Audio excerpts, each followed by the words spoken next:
That's an osprey. That's an osprey being chased by an eagle. Oh, can I go? I know that sound anywheres.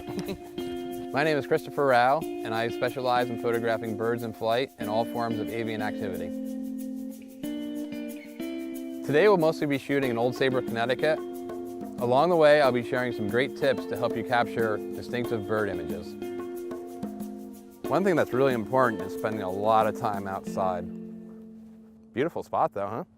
Today I'm shooting with a Tamron 150 to 600mm G2 lens and the 1.4x teleconverter.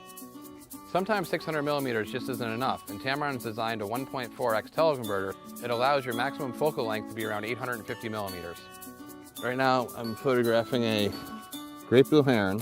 We have some beautiful morning light. So ideally the sun will be behind you and the birds will be in front of you.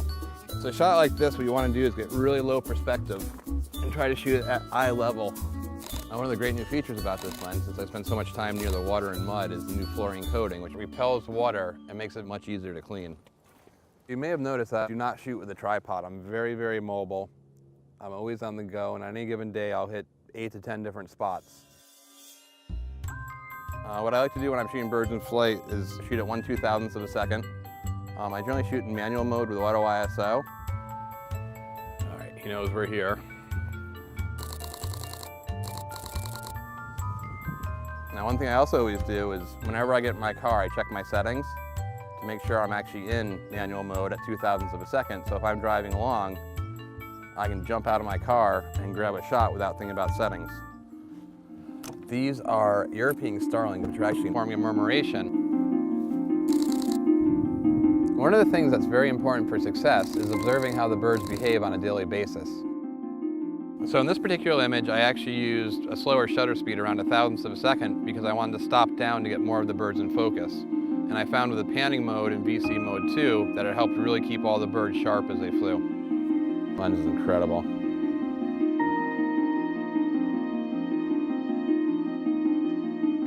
I saw him at the last possible second. If it's him, we'll know right away.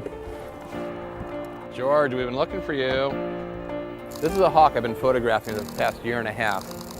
So with the wind coming in behind me, he should take off directly at me. And he has both feet down, so he's actively ready to go.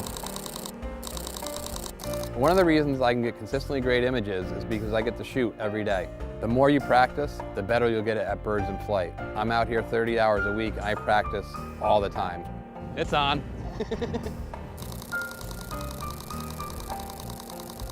You're photographing birds like this waiting for them to take flight, is don't underestimate how large their wings are.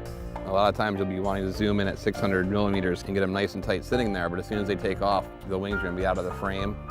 What I like to do is I use the flex zoom lock and I'll set it to 500mm instead of 600, which will give you a little extra room where you can crop and make sure you keep those wingtips within the frame.